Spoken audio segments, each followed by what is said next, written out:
configurábamos instrumentos y medíamos el proceso a ciegas, ahora lo tenemos que hacer. Y eso no es gasto, eso es una inversión. ¿Cuánto te costaba el problema y cuánto estás invirtiendo ahora para evitar problemas? Entonces se estarán dando cuenta que la implementación efectiva depende de una correcta implementación y un correcto entendimiento de lo que es realmente mejorar procesos. No hacer mantenimiento no es ningún ahorro en el largo plazo, ¿no? Es un ahorro en el corto plazo, pero con un perjuicio en el mediano y largo plazo. Finalmente, una vez que hemos determinado las acciones de mejora y esas acciones han dado resultado, hay que controlar este proceso mejorado. Es decir, no perder lo ganado. No perder lo ganado, establecer controles operativos y o financieros para ver que nuestro proceso no vuelve a la situación inicial. Nuevamente, a nivel mundial hay cantidad de experiencias en diferentes sectores de cómo se ha aplicado Six Sigma en diferentes sectores, en diferentes procesos y en diferentes países, ¿no? No solamente en los países de origen de estas corporaciones, sino en diferentes partes del mundo. Inclusive acá en Perú hay varias transnacionales que han utilizado Six Sigma. Obviamente no comparten abiertamente su información, uno a través de colegas puede un poco compartir esas experiencias, obviamente los docentes también comparten sus experiencias, pero lamentablemente en los congresos o en publicaciones no se ve claramente eso, ¿no? En paper sí, en paper sí. Las empresas locales les falta bastante eso, sí.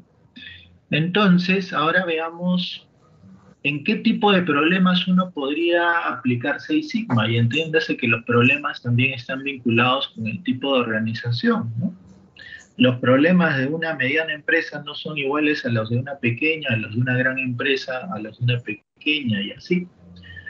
Entonces, primero debo de tener indicadores del proceso o debería de monitorear mi proceso. Si no monitoreo mi proceso a través de indicadores, bueno, entonces hay que empezar a hacerlo. Si los indicadores nos dicen que estamos fuera del estándar, por encima o por debajo, según sea el caso, la pregunta es, ¿se conoce la causa y la solución de esa desviación? Llámese problema. Si se conoce, bueno, entonces tomen acción y resuelvan el problema, ¿no? ¿Qué esperamos?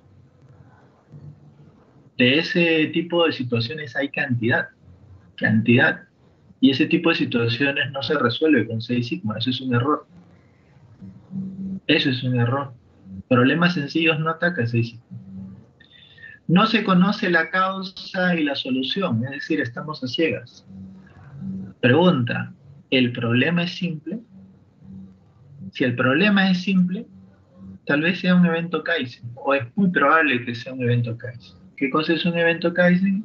Es un pequeño proyecto que demora entre 1 a 5 días, que usa determinadas herramientas. Ojo, el decir que sea un evento Kaizen no significa que sea poca cosa, simplemente que es un tipo de proyecto especializado.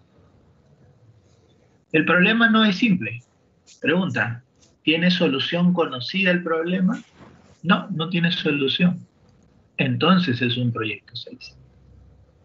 Porque si conoces la solución, nuevamente, solucionalo, pues. Hay que solucionarlo, no hay que dejarlo avanzar. Si se conoce la solución, entonces nuevamente tomemos acción y resolvamos el problema. Si las máquinas fallan frecuentemente es porque falta mantenimiento, ¿no?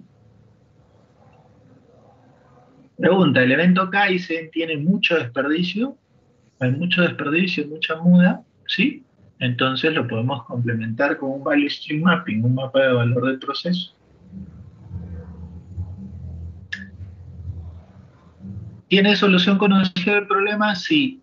Y esto es interesante. ¿Hay acciones previas sin éxito? Es decir, ¿se ha intentado solucionar anteriormente? Sí, anteriormente se trató de solucionar. Bueno, entonces posiblemente sea un tema de rediseño. Y dense cuenta que la palabra rediseño está entre comillas. Rediseño utilizando Design for Six Sigma. El diseño para Six Sigma. Es una variante de Six Sigma utilizada para hacer cambios, digamos, más fuertes en el proceso. Pero ojo, está entre comillas la palabra rediseño, ¿por qué? Porque mucho se habla de rediseño y reingeniería, que eso es otro tema, ¿ya? Es importante tener en claro la diferencia entre Lean y Six Sigma. Como dije al inicio, muchas veces se confunde. Por un lado, Six Sigma lo que pretende es reducir la variabilidad. Al reducir la variabilidad, aumentamos la capacidad de los procesos. Entonces, aquí lo que vemos es, por ejemplo, especificación inferior, especificación superior, y vemos una primera curva, ¿no? Una primera campana bastante ancha, ¿no? Que sobrepasa las especificaciones. Conforme uno va trabajando en reducir la variabilidad, la campana se va volviendo más angosta. Recuerden que la campana lo que representa es el comportamiento del proceso, hasta de ser necesario llegar pues a un CP equivalente a 2, que equivale a un nivel sigma de X, ¿no? Por otro lado, lo que busca Lean, en términos sencillos, es eliminar todas las actividades que no agreguen valor, llámense las mudas, para aumentar el flujo de los procesos, ¿no? Para que el proceso sea mucho más fluido. Uno de los referentes de Lean es el famoso lead time, que lo que se busca es reducir el lead time, desde que el cliente pide hasta que el cliente recibe. ¿Cómo? Eliminando las actividades que no agreguen valor. ¿Okay? Entonces, cuando se trabaja en proyectos Lean Six Sigma, lo que se pretende obviamente es una sinergia, ¿no? Una sinergia de las dos grandes herramientas. No es que sea 50-50, va a depender del problema, va a depender del proceso, de tener más de una u otra herramienta, dependiendo del proceso, dependiendo de la problemática. Un poquito más para tenerlo acotado, ¿no? Un proceso productivo puede ser de servicios o de manufactura. Al final tenemos producto y el producto tiene una serie de características. Aquí es donde se presentan los problemas, ¿no?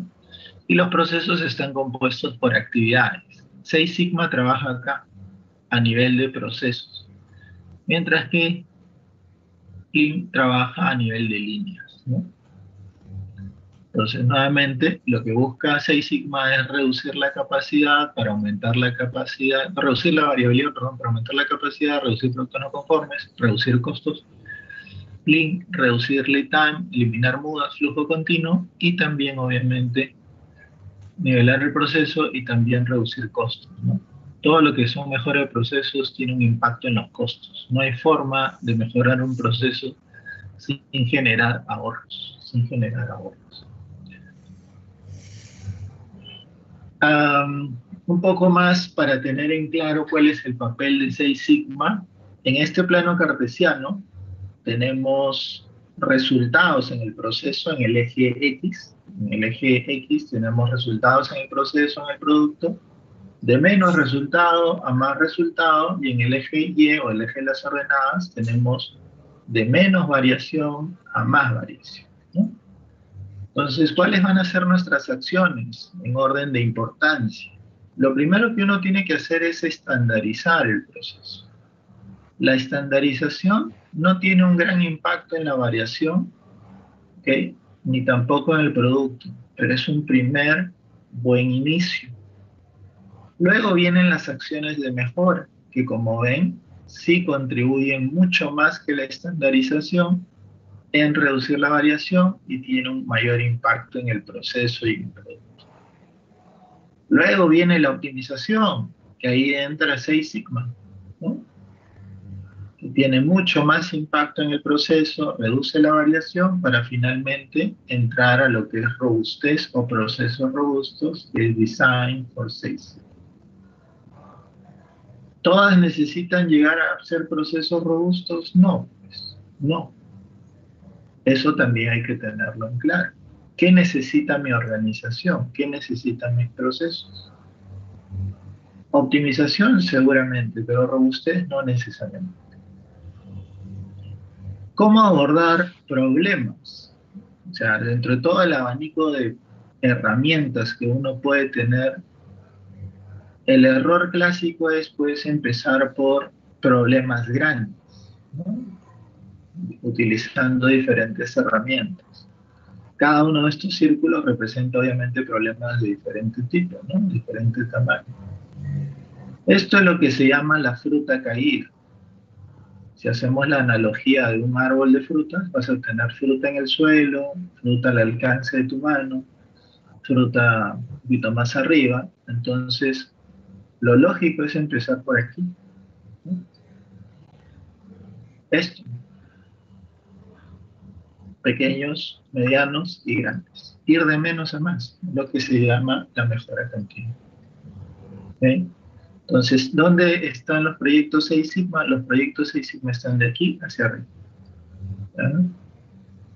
Nuevamente, como decía, Seis Sigma no es pues para estandarizar. Si no tengo un proceso estandarizado, primero hay que estandarizarlo. Si no tengo mantenimiento, si no tengo calibración, si no tengo capacitación, bueno, Seis Sigma puede descubrir eso, pero estamos subutilizando la herramienta. Existen en Seis Sigma jerarquías, ¿no?, de personas, los cuales se tipifican según los cinturones, tipo las artes marciales, ¿no? Los cinturones amarillos, los cinturones verdes, los cinturones negros, hasta ahí llegan los operativos. De ahí vienen el tema ejecutivo, que son los champions, y obviamente la gerencia, ¿no? Los Yellow Belt normalmente son profesionales jóvenes. Jóvenes pueden ser recién egresados o gente que recién está entrando al mundo de calidad de procesos. Pueden tener 25, 30, 35 años, pero recién se están iniciando y tienen la curiosidad por saber exactamente qué es Seis Sigma, ¿no? Entonces lo recomendable es que primero tengan un panorama general, ¿no? Ellos no participan directamente en proyectos, porque tienen un conocimiento bastante básico. Los Green Belts ya son profesionales que tienen cierta experiencia y obviamente la estructura de conocimientos es más elevada que la de un Yellow. Ellos ya participan en proyectos de manera part-time y son dirigidos por los Black Belts. El Black Belt es el equivalente a un Project Manager, ¿no? Si utilizamos la estructura del PMO o del PMBOK, viene a ser un gerente de proyectos, es un ejecutor de proyectos que a su cargo tiene varios Green Belts, ¿ya? Acá no está representado, pero existe otro cinturón que son los Master Black Belt, ¿no? Los maestros cinta negra. Ellos a su cargo tienen Black Belts y ellos manejan portafolios de proyectos de mejora. Entonces se darán cuenta que cuando una empresa ya tiene uno o dos Master Black Belts, Master Black Belt significa pues que ellos tienen una cultura de proyectos Seis Sigma bastante desarrollada, ¿no? Hacen proyectos en cantidad y en paralelo, ¿no? Los champions son facilitadores políticos, son intermediarios entre la parte operativa y la parte gerencial para dar las facilidades, los recursos, ¿no? En este cuadro, un poquito lo que se pretende es demostrar cuáles son los conceptos o conocimientos que debe tener cada uno de ellos, los ejecutivos, los champions, los blacks, los greens y los miembros de la empresa en general, ¿no? Entiéndase que un Green Belt, ¿no?, obviamente tiene conceptos de Seis Sigma, no es necesariamente un líder, ¿no?, porque no dirige proyectos, no conoce exactamente todo el desarrollo de un proyecto, es parte del equipo, sí conoce la metodología, obviamente, conoce de estadística, también va a conocer de Lean y obviamente tiene que trabajar en equipo para luego pasar ya a ser un líder del equipo. Un Black Belt es un líder del equipo.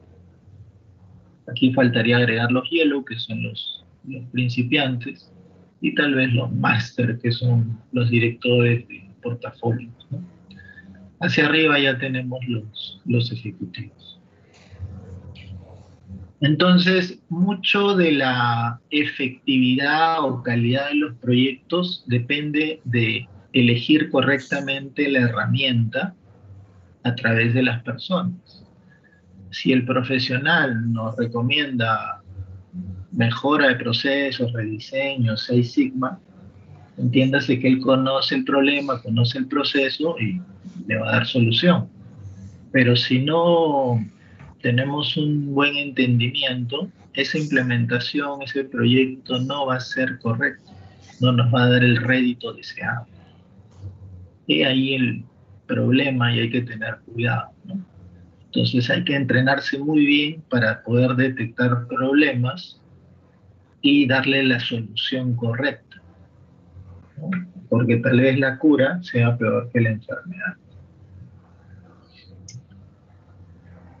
El 23 de octubre, a fines de octubre, segunda quincena de octubre, está empezando nuestra diplomatura de Lean Six Sigma Green Belt, en la cual yo dicto. Esta estructura es un trabajo integrador que se desarrolla de inicio a fin. Poder aprender. ¿Ya? Entonces, la... Sí, sí, aquí han puesto algunas consultas. Profesor, a ver, Anthony nos comenta. ¿Existe alguna relación entre Six Sigma y la gestión de riesgos? Ya que en los dos escenarios se realiza gestión por proceso y apuntan a mejorar el proceso. Ok, entiéndase que la gestión de riesgos en los últimos años está cobrando bastante importancia. Antes la gestión de riesgos se enfocaba básicamente a temas de seguridad o temas financieros, pero sí, indirectamente lo vemos, ¿no? ¿Qué cosa es un riesgo? Es la probabilidad de ocurrencia de un problema o de un fallo. Dentro de Six Sigma se utiliza una herramienta desde hace mucho tiempo que se llama el AMF, ¿no? O FMA en inglés, el análisis modal de fallo y efectos, ¿no? Que lo que busca es identificar todos los posibles fallos que pueda presentar el proceso en cuestión y a través de una jerarquización de estos fallos poder mitigar esta probabilidad de ocurrencia, ¿no? Eso a nivel de green, digamos, eso es lo estándar. Ya a nivel de black y a nivel de master, obviamente, ya con un panorama mucho más amplio de la empresa, se ven otro tipo de herramientas, ¿no? Correcto, profesor. Aquí otra pregunta de Oscar. Nos indica qué empresas actualmente vienen aplicando esta metodología en Perú y qué tipos de resultados han obtenido concretamente. Ok, esa es una pregunta clásica, Oscar. Y lamentablemente, lo digo así sin tapujos, no hay información como lo dije, ¿no? No hay un listado, es más, hace unos años existía un listado de empresas certificadas ISO 9001 que lo tenía la Sociedad Nacional de Industrias, específicamente el CDI, pero ya desde el año pasado me parece lo han quitado. Entonces las empresas que aplican Six Sigma principalmente son las transnacionales, principalmente, ¿no? Por conocimiento de HL, Newmont, Barrick, Mondelez, 3M me parece también. Telefónica hace muchos años estuvo implementando, pero parece que lo dejó por ahí. Ferreiros, por ejemplo, Ferreiros es una de las pocas empresas nacionales que utiliza Lean Six Sigma desde hace más de 20 años.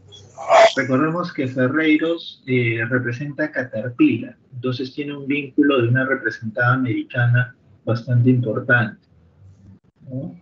Por ahí la Sociedad Nacional de Industrias tiene un programa, hay algunas empresas que implementaron, pero ¿cuántas exactamente? Y como tú preguntas, los resultados concretos, no hay un congreso.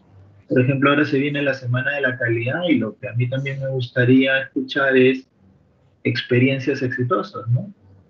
Con todo, con toda razón uno debería de escuchar casos de éxito, ¿no? Pero se explica otras cosas.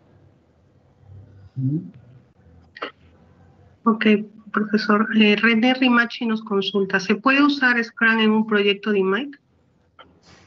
Ya, entiendo que Scrum es parte de las metodologías ágiles. por ahí hay algunas variantes de utilizar metodologías ágiles en proyectos Seis Sigma o en proyectos de mejora.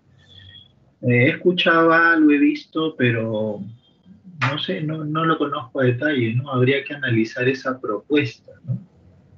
Entiéndase que un proyecto Seis Sigma demora entre 6 a 9 meses.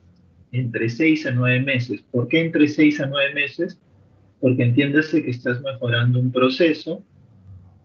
Si el proyecto es pequeño, puede durar 6 meses. Si es un poquito más grande, dependiendo también de las facilidades de la empresa, los recursos, puede demorar 9 meses y exagerando un año. Es decir, a los 6 meses, a los 9 meses o al año ya deberías ver el resultado positivo del proceso. Entiéndase que las metodologías ágiles duran menos, ¿no? Entonces, ¿cuánto menos, no? La metodología de Mike de por sí ya es una metodología. Ya es una metodología, ¿no? Es como pretender utilizar dentro de Mike el Penbook. No tiene mucho sentido, porque el Penbook es para proyectos a secas, no para proyectos de mejora. El Penbook no lo puedes utilizar en proyectos de tecnología de información porque el Penbook es, entre comillas, muy rígido. Por eso se han definido las metodologías ágiles. Entonces hay que tener cuidado con todo el abanico de herramientas que está saliendo últimamente en el mundo, porque tienen un origen acotado, pero moverlo de esos sectores habría que ver si da resultado, ¿ya? Habría que ver realmente. ¿Ok? Ok, y Diago nos consulta también si se va a utilizar alguna herramienta estadística en el transcurso del curso, en el curso del Lean Six Sigma. Bueno, en el diplomado, el curso de herramientas y el curso de Mike, más del 50% de lo que se toca es estadística. Seis Sigma es pura estadística. Y se trabaja con el software estadístico Minitab. Excel muy poquito, ¿no? Porque Excel es un software general. Se utiliza el software Minitab, que es el software más utilizado en temas de Seis Sigma y en mejora de procesos. Entonces se ven pruebas de hipótesis, se ven correlación y regresión lineal simple y múltiple, análisis de varianza simple y múltiple, diseño de experimentos, y eso, ¿no? O sea, Seis Sigma es pura estadística, ¿no? Exagerando, ¿no? Pero es más del 50% de estadística. El nombre Seis Sigma viene de la estadística. ¿Okay? Gracias profesor. Bueno, esas han sido las consultas que nos han hecho por el chat. Podemos continuar entonces con las conclusiones y luego dar unas indicaciones finales, ¿no?, al grupo que está conectado. Bueno, no sé si tienen más preguntas, no sé si ha quedado claro. Las conclusiones es que nuestras empresas necesitan mejorar y dependiendo de la problemática que se tenga, hay que escoger bien las herramientas, porque la medicina puede ser peor que la enfermedad, ¿no? Puedo meterme en una decisión que más que beneficios me genere problemas, ¿no? Entonces, hay que tener cuidado y obviamente ir de menos a más, que eso es mejora continua. Seis Sigma es parte de la mejora continua. Entonces, si mi organización ya se siente preparada, un siguiente nivel podría ser entrar a Seis Sigma, ¿no? Si no estoy preparado con algunos requisitos, entonces mejor me preparo y en los siguientes años ya me meto un poco más a fondo. También hay que entender que Seis Sigma te va a ayudar a tener una visión más crítica, más analítica de lo que son procesos, ¿no? Si ya tienes una buena base de lo que es proceso, de lo que es mejora continua, entonces quieres seguir perfeccionándote, eso es Seis Sigma. Quieres seguir mejorando tu proceso, los procesos de tu organización, eso es Seis Sigma, ¿no? Pero no es temas básicos, ¿no? Eso hay que separarlo claramente. ¿Okay? Ahora acá hay una consulta de Daniel Tuesta, nos consulta si los proyectos de Six Sigma generalmente son utilizados por empresas grandes dado el uso de los recursos, ¿no? Sobre todo económicos.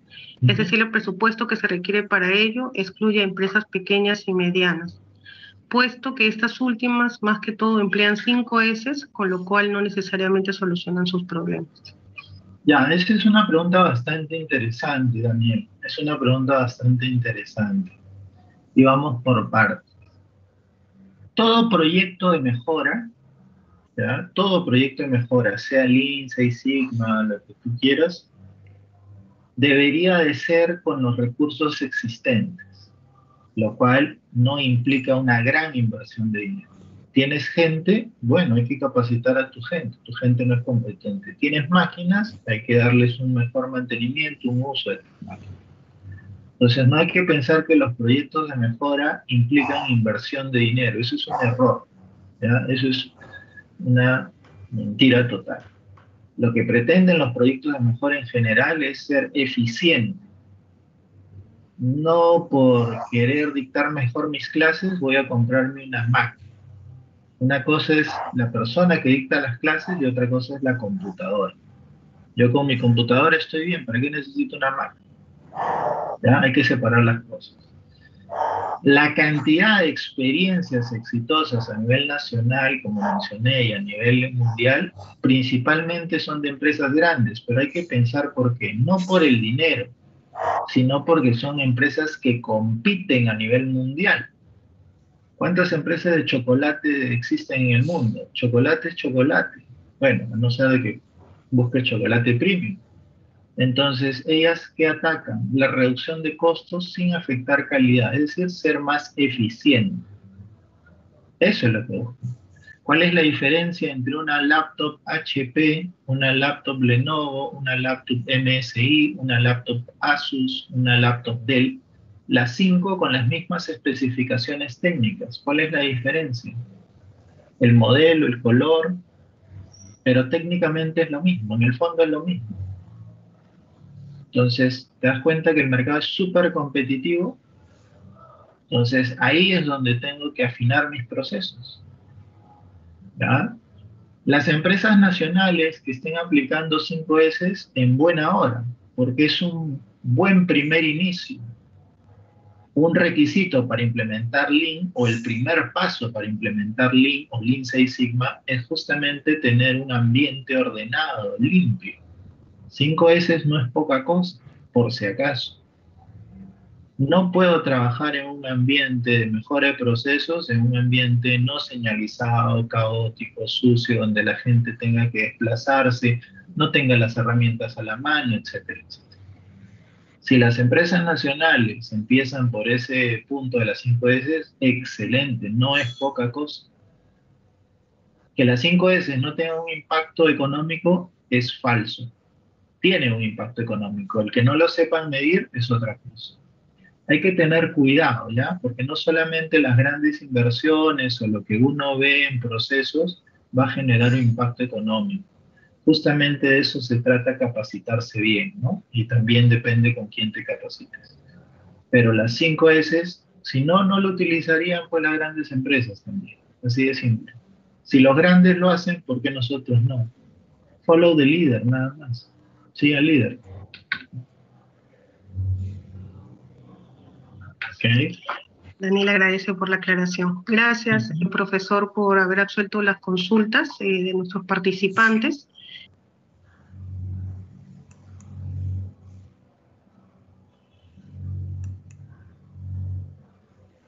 Bueno, hasta ahí la primera parte. Vamos a un break rápido de 10 minutos y regresamos con el siguiente video. Ya 10 minutos de pausa.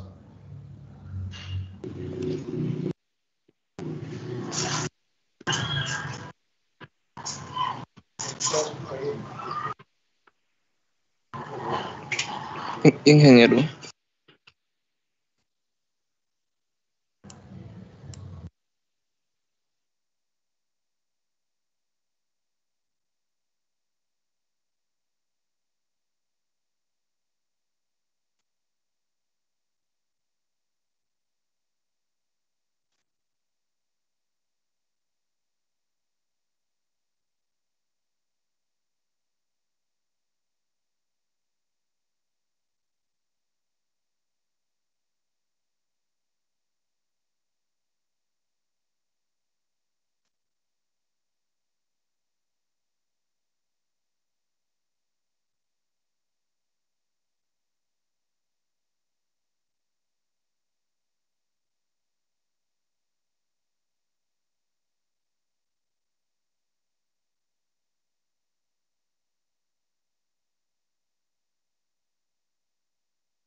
Bien, regresamos. Rápidamente vamos a visualizar una media hora, otro video que es un poco introducción a la gestión de proyectos que van a llevar el otro ciclo, que me parece muy, muy interesante, ¿no? Vamos a ver unos 20 minutos a 30 minutos, ¿sí?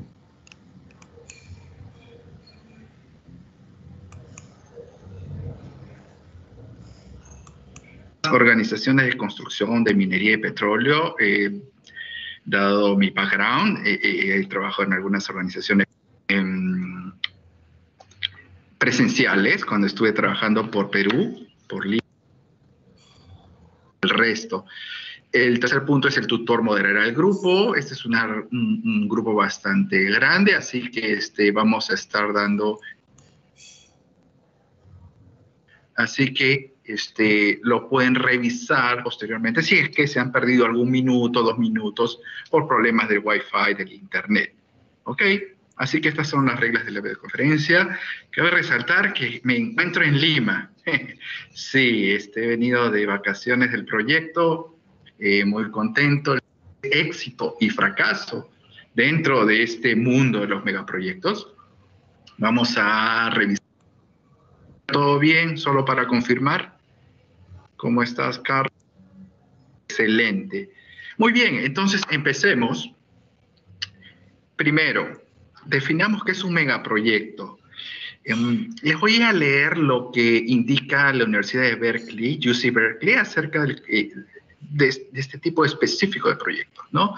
Dice, megaproyecto es aquel proyecto caracterizado por un costo de gran magnitud, con extrema complejidad, incremento de riesgos, grandes ideales y un alto grado de visibilidad, en una combinación que representa un reto significativo para los stakeholders y un impacto importante para la comunidad. Ok, esto es muy teórico. Vamos desglosando por partes, ¿no? Es caracterizado por un costo de gran magnitud, claro, y podemos verlo con ejemplos puntuales en nuestro país, acá en Perú. Hemos tenido megaproyectos, o mejor hablemos de los que están en ejecución, ¿no? Quellaveco, de Anglo American, ¿no? Si mal no recuerdo, el presupuesto está en el orden de 4 o 5 billones de dólares. Esto significa 4.000 o 5.000 millones de dólares, ¿no? En el pasado hemos tenido Toromocho, ¿no? De Chinalco, ¿no? En el orden de 4.000 millones de dólares. La expansión de Antamina, del cual pude participar, fueron 1.400 millones. Hatba y Constancia, ¿no? En el Cusco fueron de 1.800 millones de dólares. Y así podemos sacar una correlación o encontrar una correlación entre el costo y lo que es un megaproyecto. Extrema complejidad también identifica los megaproyectos. Pues claro, yo les comento, el megaproyecto donde estoy trabajando ahora en Mongolia, el Oyu Tolgoi Underground Project, es un proyecto que se desarrolla a 1.2 kilómetros debajo de la tierra. Tenemos 50 kilómetros de túneles, plantas construidas underground. Tenemos complejidad con el tema de la ventilación, de cómo llevar toda la logística 1 kilómetro abajo, cómo en caso de siniestros, tener un plan de contingencia que nos permita rescatar a las personas. Entonces, el proyecto es complejo y eso caracteriza, solo para darles un ejemplo, a todos los megaproyectos en general. Incremento de riesgos, claro que sí. En nuestro país un claro riesgo son las comunidades y lo podemos ver en las últimas semanas con el caso de las Bambas, ¿no? En Chalgua, Nueva Fueramayo y Chalhuahuacho. Yo me acuerdo que estuve en el proyecto de las Bambas hace varios años y yo viví en Chalhuahuacho. Claro, el campamento estaba cerca del Chalhuahuacho, ¿no? Entonces, riesgos es muy importante. Grandes ideales y alto grado de habilidad. Bueno, existen algunos megaproyectos que tienen grandes ideales visibles para la población, como por ejemplo los proyectos de limpieza, megaproyectos de limpiezas de contaminación ambiental, ¿no? Por ejemplo, esto fue un gran megaproyecto interesante que se desarrolló en Loroya, ¿no?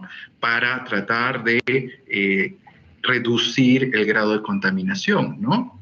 Son proyectos con grandes ideales. Hay otros proyectos de grandes ideales, como por ejemplo, en su época, ¿no? La construcción de la Torre Eiffel, un megaproyecto para esa época, ¿no? Muy representativo para el país. Y también tenemos otra característica de los megaproyectos, que es el alto grado de visibilidad, ¿no? Cualquier cosa sucede, buena o mala, se refleja rápidamente en la población. Tenemos el caso de las comunidades nuevamente, ¿no? Problemas con la comunidad y todo el país está a la expectativa. Hace más de 60 días paralizado el proyecto. Bueno, en realidad la operación, porque ya Las Bambas ya está en operación, ¿no? Pero si se hubiera dado en la etapa de ejecución, el problema hubiera sido el mismo, ¿no?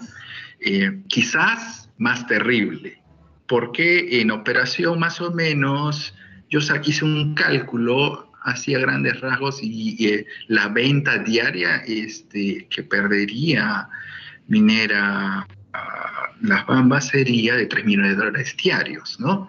En un proyecto eso puede ser puede tener un mayor impacto en el tema de costos, ¿no?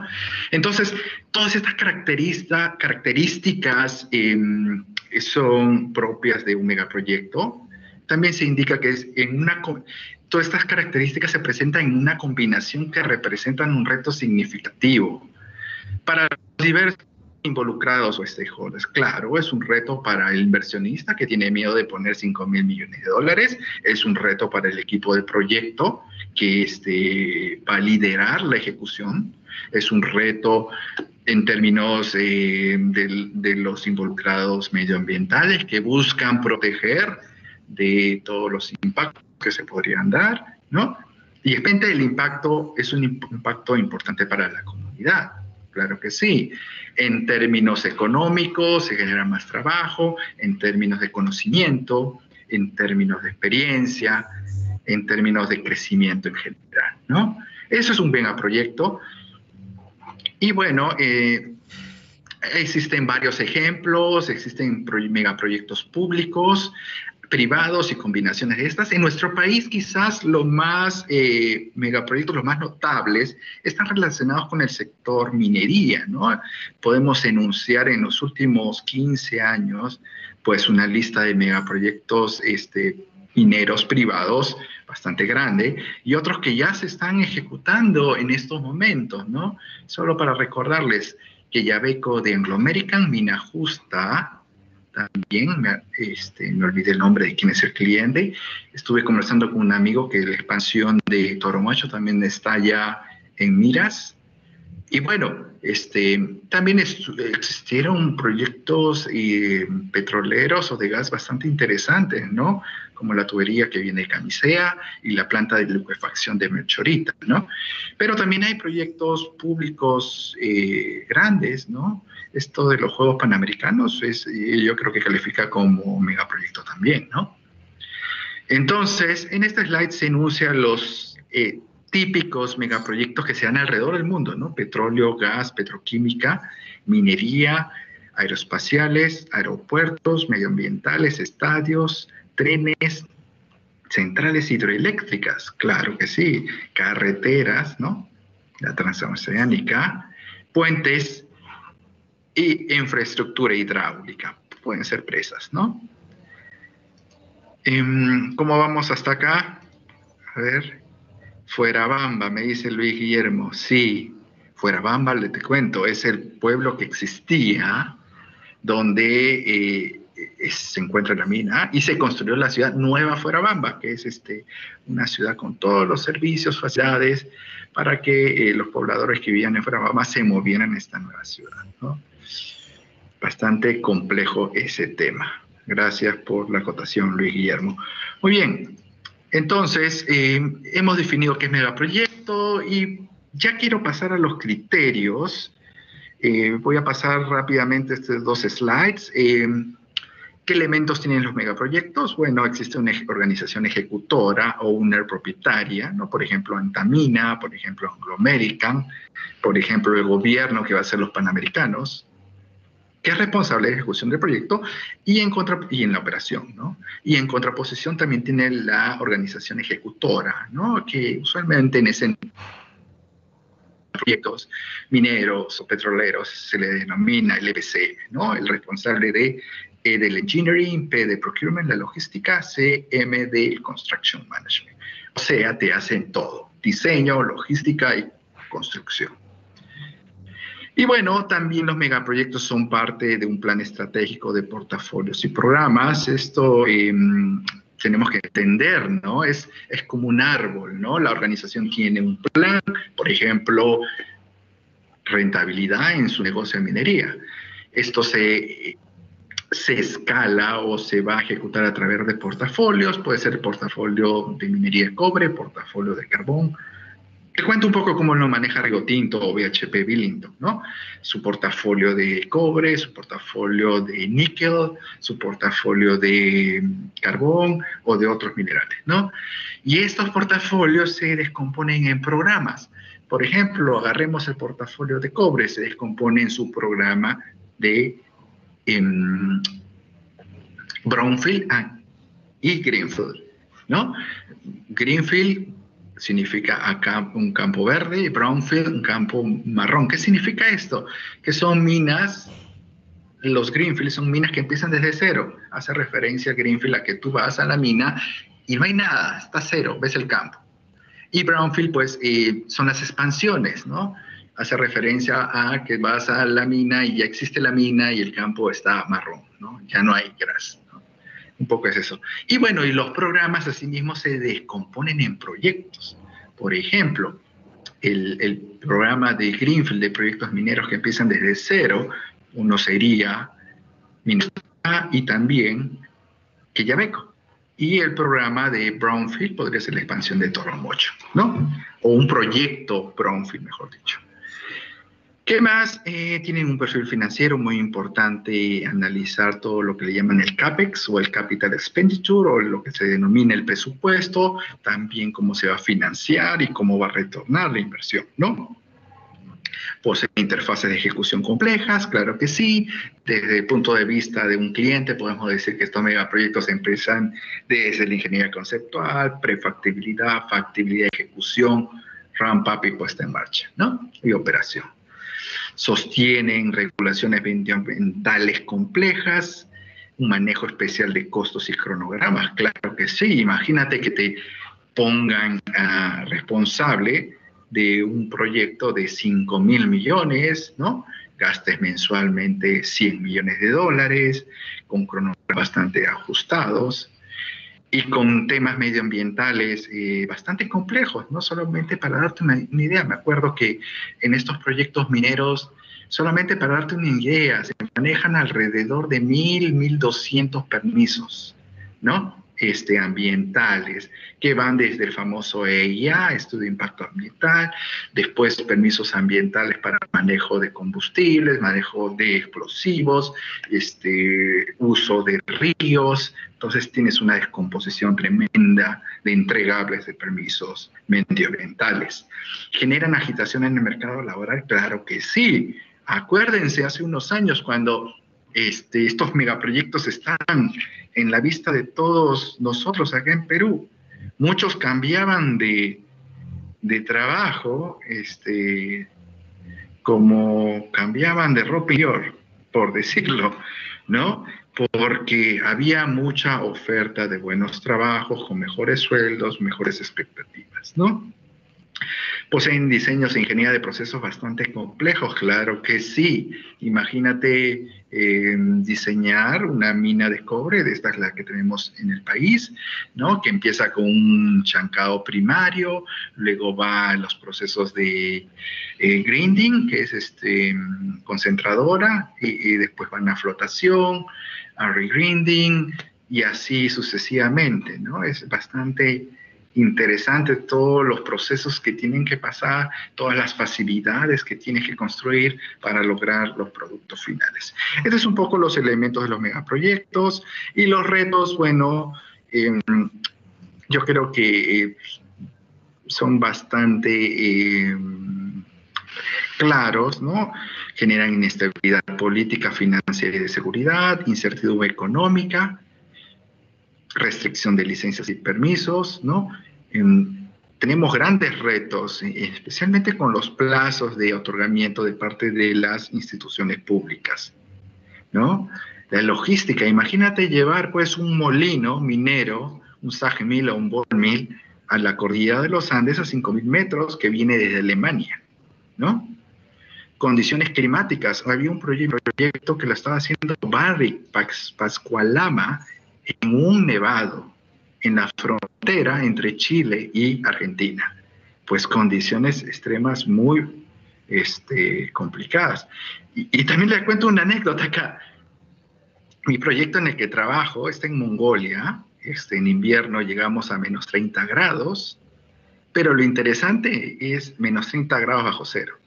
Lo interesante es que muchos de los trabajos son underground, 1.2 kilómetros abajo.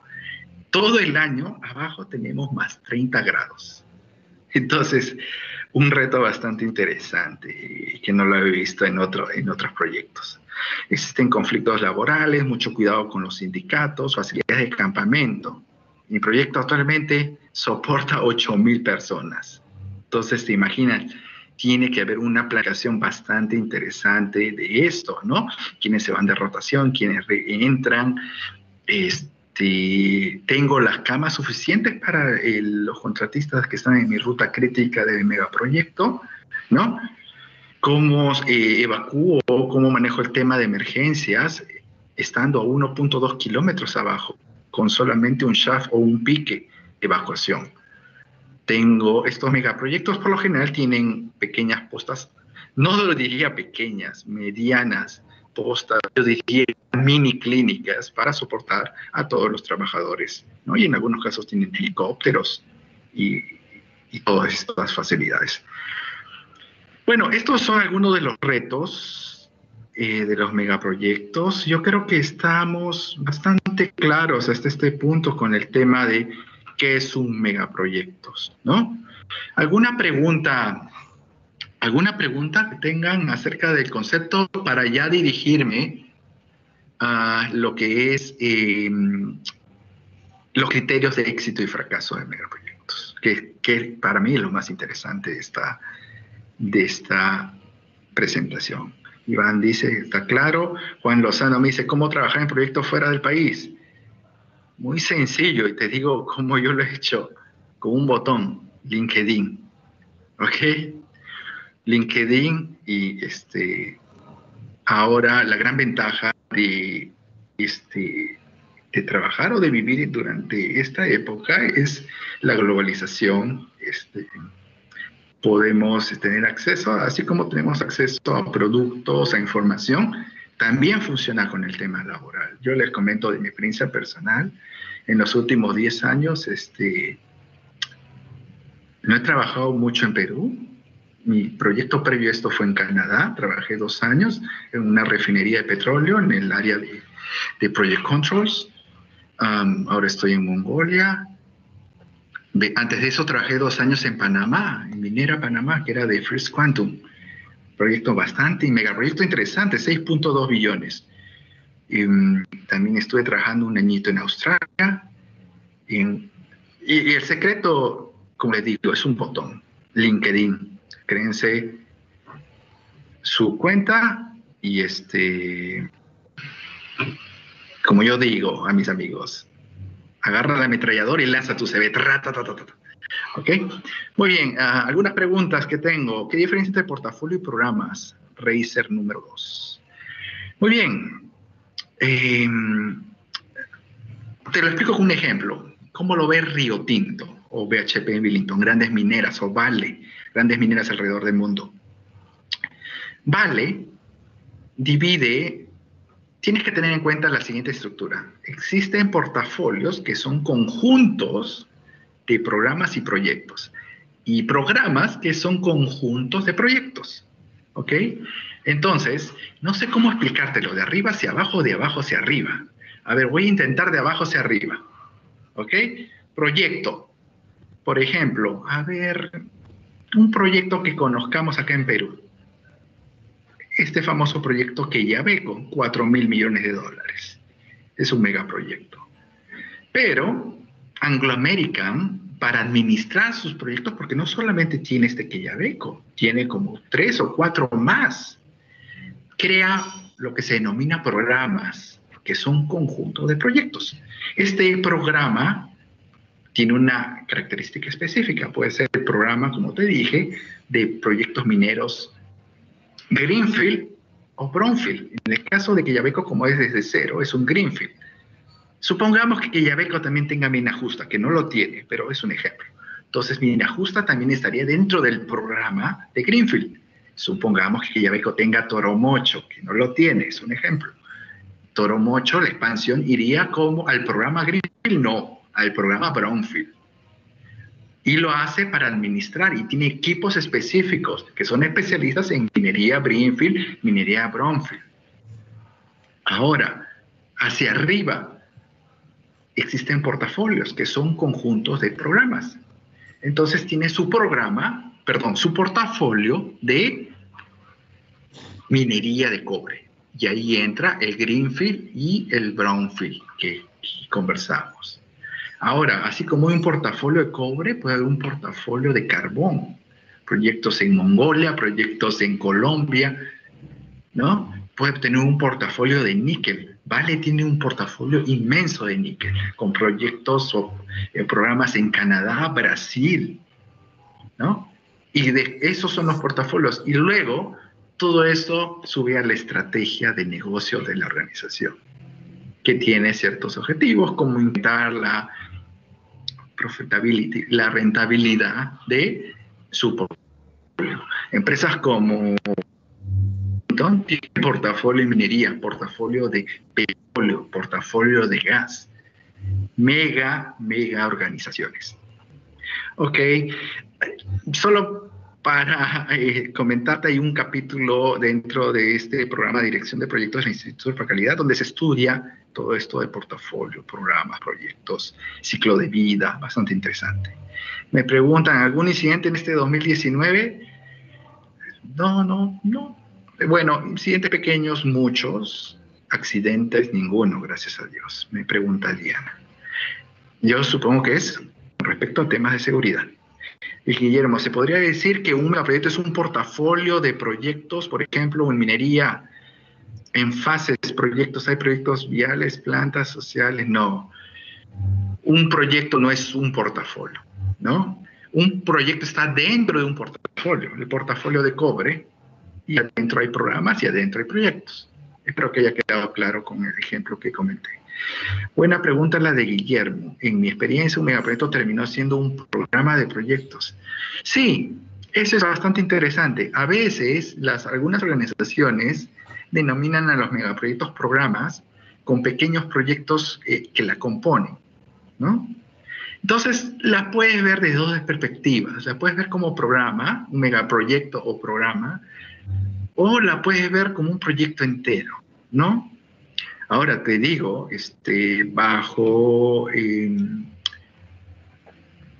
bajo el punto de vista teórico, hay toda una metodología y un estándar para manejar proyectos, que es la guía PMBOK. Y hay otra metodología para administrar programas, que también la emite PMI, con otros procesos, otras entradas, herramientas técnicas y salidas. Y además hay otra metodología para portafolios. Son diversos, son distintos monstruitos, ¿ok? No es lo mismo. Entonces, muy buenas preguntas. Espero que hayan sido clarificadas. Y me voy al siguiente tema porque si no, no acabo. Éxito y fracaso en megaproyectos. Esto es lo que más quisiera que se lleven dentro de esta presentación. Miren la gráfica que tengo en este slide. En el eje Y tengo la inversión en billones de dólares de megaproyectos. Y en el eje X, en las abscisas, tengo los años. Podemos ver que entre el año 2003 para acá y el 2008, la inversión de megaproyectos se disparó, ¿ok? hay varios ejemplos en nuestro país, la expansión de Antamina, tenemos el proyecto de Melchorita, de gas natural licuado, tenemos Goldfields, ya me olvidé el nombre, en Cajamarca, Goldfields, ya me olvidé el nombre de la mina, bueno, pero luego vino una recesión desde 2008 hasta podríamos decir hasta el 2010, ¿no? Que más o menos no podemos decir que bajó un poco o no se incrementó. Y luego, después del 2011, más o menos por acá, hasta el 2015 hubo otra disparada de megaproyectos alrededor del mundo. Esto no es a nivel Perú, que obviamente también nosotros aportamos, ¿no? Entonces, mi punto es, los megaproyectos están creciendo, ¿ok? Yo te digo, en el Perú, en los últimos 15 años hemos tenido cerca de una docena de megaproyectos, ¿ok? Y es bastante interesante porque esto hace crecer a nuestro país. Pero bueno, vayamos al punto clave, a la carne. ¿Cómo defino el éxito o fracaso de un megaproyecto? Hay básicamente 4 criterios para definir éxito o fracaso, ¿ok? Voy a ver las preguntas. Me pregunta Diana, tu proyecto en Mongolia, ¿sabes qué porcentaje es el área logística? ¿Porcentaje de qué, Dianita? ¿En costo, en personas, en Golfes de Cerro Corona? Dice Jonathan. Claro que sí, ya me acordé. Me acuerdo que yo viví una temporada en Hualgayoc, ¿no? Para recién la construcción de la primera fase del proyecto. Muy bien, continuemos. ¿Cómo defino el éxito o fracaso de mi proyecto? Primero, obviamente, si aumentan los costos, pero ¿en qué nivel, en qué ratio? Si se va a más de 25%, si mi proyecto es de 1.000 millones y estoy en más de 1.250 millones, ya estás fracasando en tu megaproyecto. Pero no solamente costo, también puede ser plazo o tiempo. Por ejemplo, tu proyecto, si se va a más de 25% de la línea base del plazo original, pues también estás fracasando como megaproyecto. ¿Qué significa eso? Un megaproyecto estándar dura 4 años. Si te vas a 5, que es 25%, ya estás fracasando en ese megaproyecto o no estás teniendo éxito, que es lo mismo. Competitividad de costos. ¿Qué significa esto? Yo hice la estimación de costos, o mejor dicho, terminé mi proyecto, digámoslo en otra forma, estimé el costo de mi megaproyecto, ¿no? Y lo estimé en $1.300 millones. Y lo terminé en $1.300 millones, de acuerdo a lo planeado. Sin embargo, alrededor del mundo, ese mismo proyecto no lo hacen en 1.300, lo hacen en 1.000 millones. Tú estás 30% más arriba del promedio de el promedio de la industria. Entonces, por más que tú en tu línea base hayas dicho, lo he hecho en 1.300, lo he estimado en 1.300 y lo he terminado, ejecutado en 1.300, pues aparentemente es éxito, pero simplemente lo sobreestimaste, ¿no? Entonces, muy importante el tema de benchmarking. Existe mucha data alrededor del mundo de lo que cuesta una planta minera, una planta petrolera, un pipeline, una refinería. Entonces, es fácil de analizar estos parámetros. Y finalmente, problemas operacionales después de la puesta en marcha. ¿Qué pasa si tú construiste tu mina y tu planta de procesamiento era de 90.000 toneladas por día? Y vas por el segundo año y no llegas a las 90.000 por diversos temas técnicos, llegas a la mitad, 45.000. Entonces, puede haber ocurrido un problema de diseño, de algún material, de una logística o de la construcción misma, ¿no? Entonces, esto también es calificado como criterio de no éxito o fracaso, ¿no? Entonces, tenemos 4 criterios. Lo más interesante, y esto es un ratio que lo obtuve de IPA, Independent Project Analysis, una organización que se dedica a analizar proyectos y megaproyectos en general. Solamente para darles una idea, estos amigos analizan más o menos 700 proyectos por año, y de los cuales más o menos me parece que el 10%, el 20% son megaproyectos. Tiene una base bastante grande de megaproyectos. Entonces, estos amigos, ¿qué dicen? De los megaproyectos que han analizado, 2/3 o 60% han fracasado por una o más de estas condiciones de, digamos, no éxito de megaproyectos. Entonces, 66 han fracasado. Y lo más interesante, y quizás deberíamos llevárnoslo con nosotros después de esta presentación, aquellos proyectos que no califican como megaproyectos y que podríamos indicar que son medianos, ¿no?, con presupuestos menores a $500 millones, 33% también las condiciones. Y podríamos analizar, ¿no?, que más o menos el doble, ¿no?, como acá dice, la tasa de fracaso de los megaproyectos es el doble de la tasa de los proyectos, digamos, pequeños o medianos, ¿no? Porque para mí 500 millones tampoco es pequeño, que digamos, ¿no? Entonces, y finalmente, para ir a un receso de preguntas, antes de pasar al siguiente tema, IPA, esta organización, analizó estos proyectos y creó este famoso diagrama que le llaman el diagrama Spiderweb o telaraña, donde colocan los 5 criterios, ¿no? El aumento de costo, ¿no? Los criterios de fracaso de megaproyectos: aumento de costo, índice de costos o la competitividad de costos, el índice de cronograma.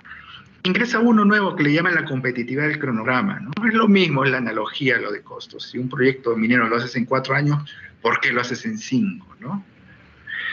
Y el criterio de producción, ¿no? Entonces ellos analizaron que en 65-66% de sus megaproyectos, estos calificaron como proyectos no exitosos, y 33, el restante, pues calificaron con exitosos con estos ratios, ¿no?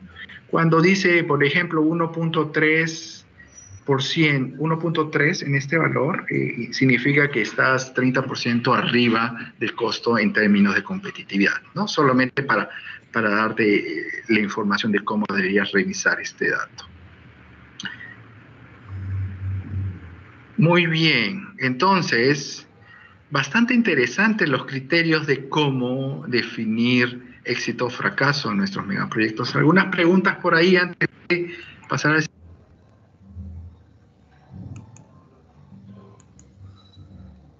Bien.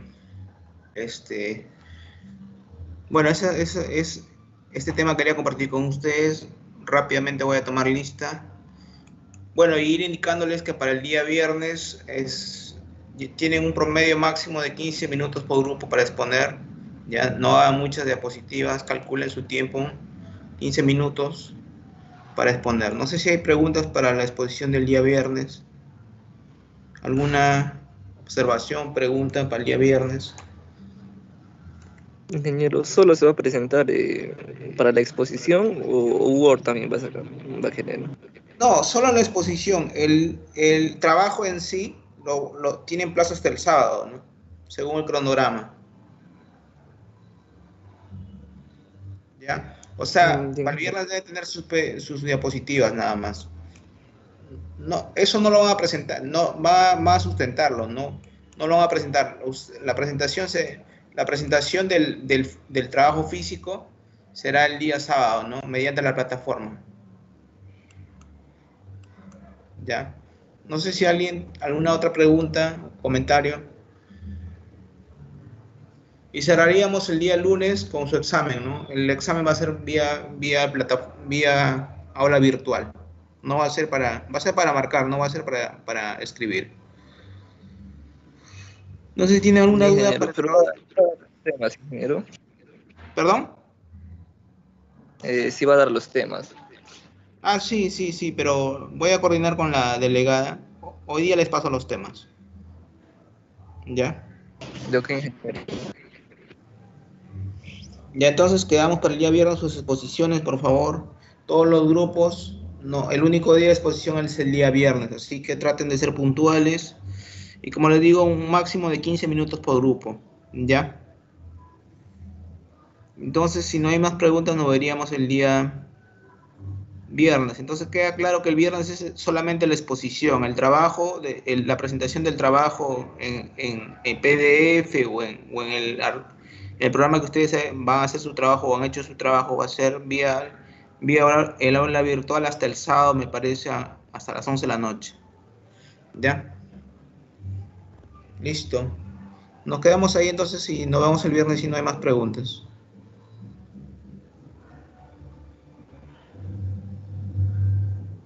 Listo, buenas tardes con todos.